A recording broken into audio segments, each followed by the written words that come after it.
स्वागत है दोस्तों। हम लोग स्टडी फॉर यूपीएससी में हम लोग science and take current affair पढ़ रहे थे और सितंबर का पार्ट 1 हो चुका था। अभी हम लोग सितंबर का पार्ट 2 देखेंगे और उसके बाद एक दो टॉपिक और बचता है, फिर हम लोग अक्टूबर नवंबर देखेंगे। देखिए, तो इसमें पहला नंबर टॉपिक जो आपको पढ़ना है वो है एडल्ट न्यूरोजेनेसिस। तो उन्नत एक्चुअली ये चर्चा में क्यों आया, तो उन्नत आनुवांशिक अनुक्रमण का अध्ययन चल ही रहा है कंटिन्यू। उससे एक नया साक्ष्य सामने आया है कि वयस्क न्यूरोजेनेसिस, यानी कि सामने जब आया तो उससे वयस्क न्यूरोजेनेसिस पर भी बहस शुरू हो गई है। तो भाई ये एडल्ट न्यूरोजेनेसिस है क्या, तो वो पहले समझते हैं। देखिए, इसका मतलब सिंपल है कि वयस्क मानव मस्तिष्क में नई न्यूरॉन कोशिका का बनना। ठीक, देखिए, पहले ऐसा माना जाता था कि ये जो न्यूरॉन कोशिका है ना, उसका एक बार डेवलप होने के बाद ये डेवलप नहीं होता, यानी कि यह केवल भ्रूण अवस्था में ही होता है।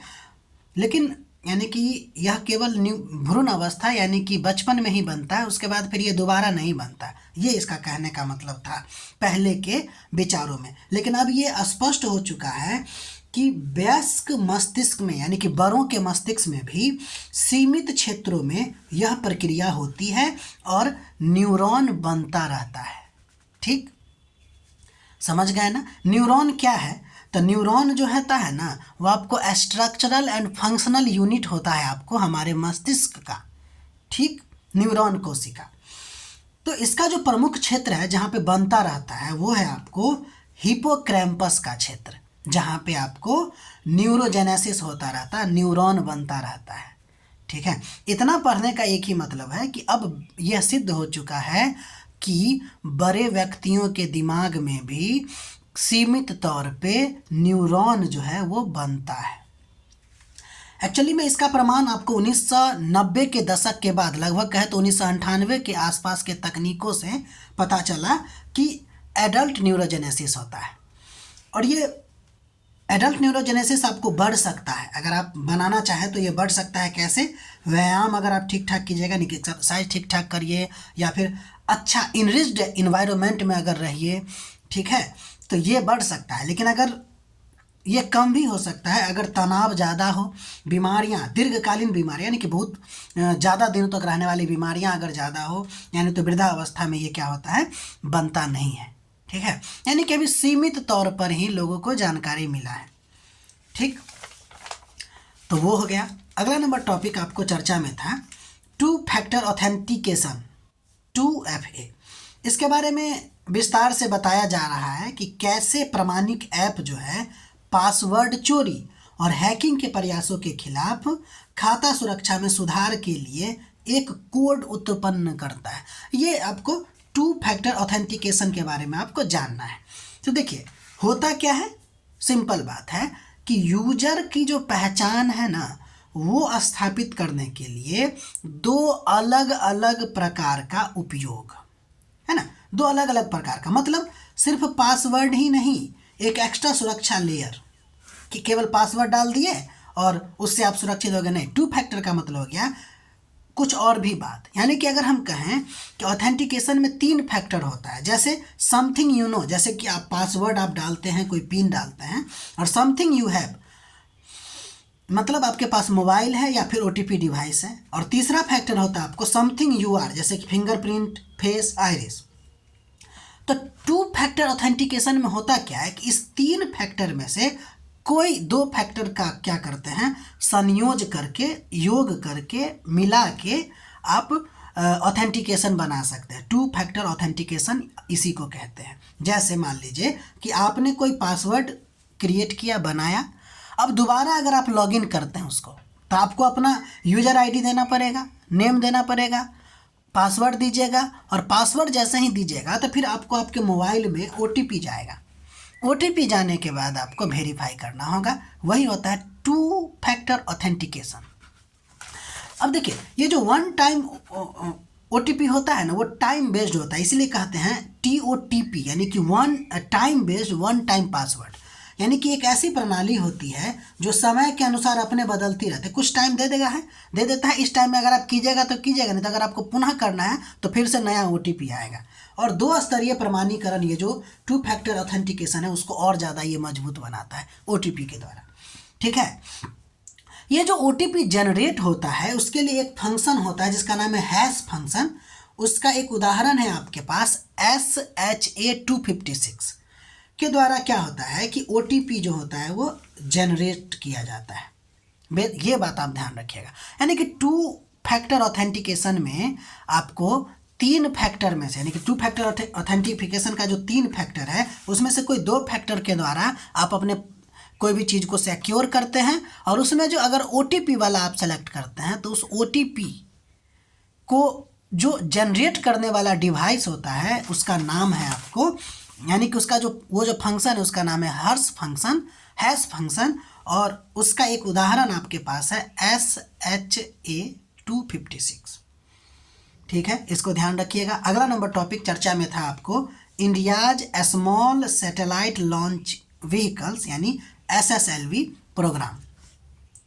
ठीक है, तो इसरो हो गया, NSIL हो गया, इन स्पेस हो गया या हेल हो गया, ये सब क्या किया, 100वां प्रौद्योगिकी हस्तांतरण समझौता किया है, जिसमें हेल जो है वो 24 महीनों में इसरो के मार्गदर्शन में स्वतंत्र SSLV का उत्पादन करेगा। ठीक है, देखिए ये SSLV होता क्या है, फुल फॉर्म आपको पता ही चल गया होगा, स्मॉल सैटेलाइट लॉन्च व्हीकल्स।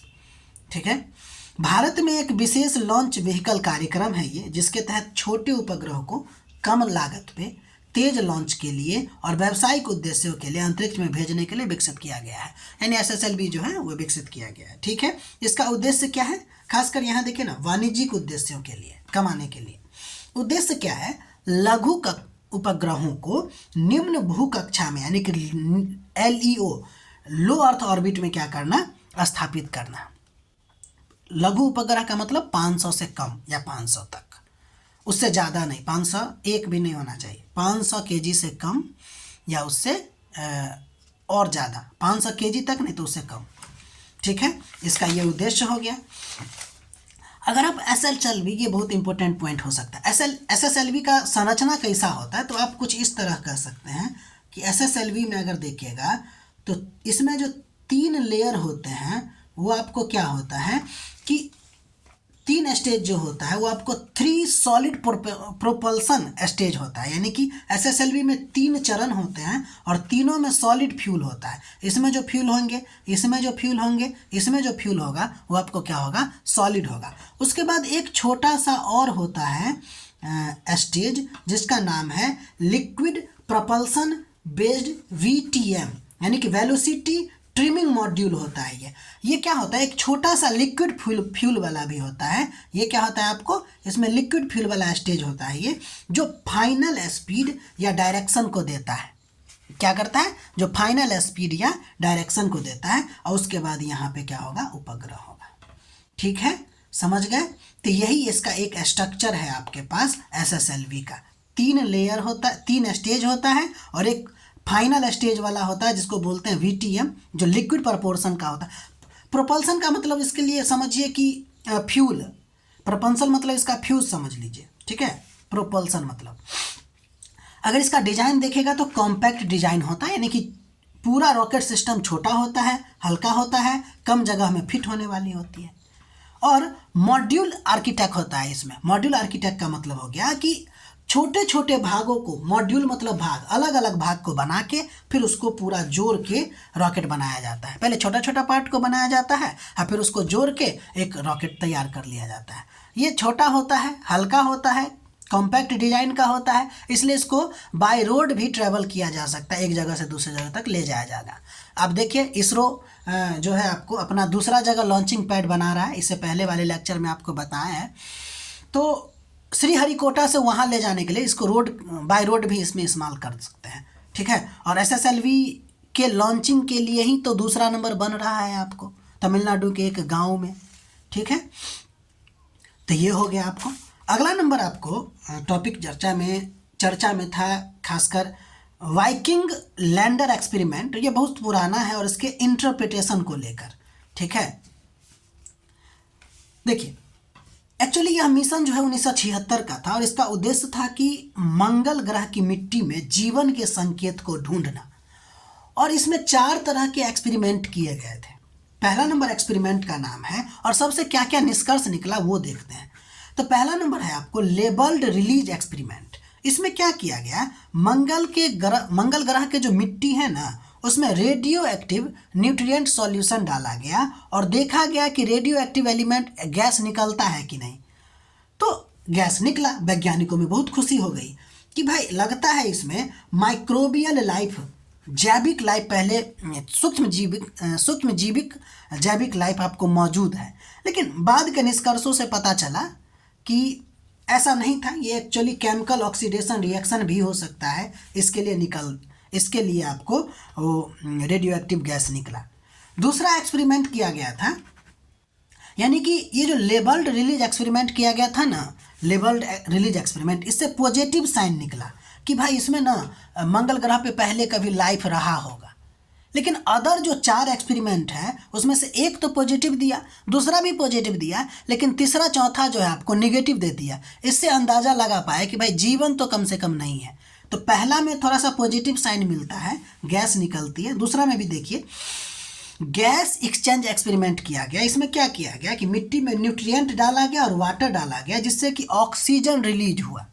फिर से लोगों को आस जगी, वैज्ञानिकों को, कि भाई मेटाबॉलिज्म रिएक्शन कोई तो हुआ होगा। मेटाबॉलिक रिएक्शन यानी कि मेटाबॉलिज्म हो सकता है कि यहाँ पे ऑकर करता हो, लेकिन ऐसा नहीं है। बाद में समझा गया कि भाई फिर से कोई रिएक्टिव केमिकल होंगे जिसके वजह से वहाँ पे आपको ऑक्सीजन गैस निकला होगा। क्योंकि ऑक्सीजन गैस अगर निकल रहा है तो इसका क्या मतलब हुआ, कोई अगर हम लोग कार्बन डाइऑक्साइड निकाल रहे हैं तो इसका मतलब है कि वो मेटाबॉलिज्म रिएक्शन हो रहा है। वहाँ पे कोई ऐसा क्रिया हुआ होगा पहले जो उसमें ऑक्सीजन को निकाल रहा है, मिट्टी में ऑक्सीजन की प्रेजेंस को बता रहा है ना।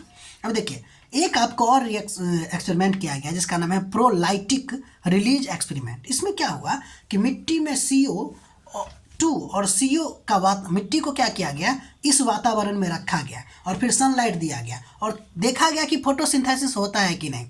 लेकिन परिणाम ये निकला ही नहीं, वीक रिजल्ट हुआ, यानी कि फोटोसिंथेसिस हुआ ही नहीं। तो जो पहले का 2 रिएक्शन एक्सपेरिमेंट था जो हमको पॉजिटिव साइन दे रहा था, तो ये भी पॉजिटिव साइन देता। इसके वजह से पता चला कि भाई कोई फोटोलाइटिक लाइफ है ही नहीं, कोई ठोस प्रमाण आपको नहीं मिला।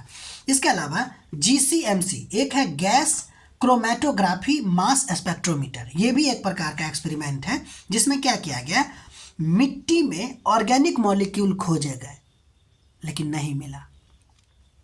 फलतः इस एक्सपेरिमेंट ने क्या जीवन का प्रमाण दिया? तो पहले 2 एक्सपेरिमेंट से ऐसे लगने लगा कि भाई जीवन का प्रमाण था, लेकिन बाद के एक्सपेरिमेंट से ये पता चला कि जीवन का कोई प्रत्यक्ष प्रमाण नहीं है, बल्कि केमिकल प्रोसेस के कारण हमको वो रिएक्शन जैसे कि ऑक्सीजन का निकलना, रेडियो एक्टिव गैस का निकलना हमको दिख रहा था। एक्चुअली में यही था आपको इसके एक्सपेरिमेंट के बारे में जानना, ठीक है। तो ये था आपको सितंबर 2025 का पार्ट 2 करंट साइंस सेंटर का करंट अफेयर। बाकी हम लोग अगले लेक्चर में भी देखेंगे। तब तक के लिए अपना ख्याल रखिए। हमारा प्रयास अगर अच्छा लग रहा है तो सब्सक्राइब कीजिए, लाइक कीजिए, शेयर कीजिए और अपना पढ़ाई करते रहिए। मिलते हैं अगले वीडियो में।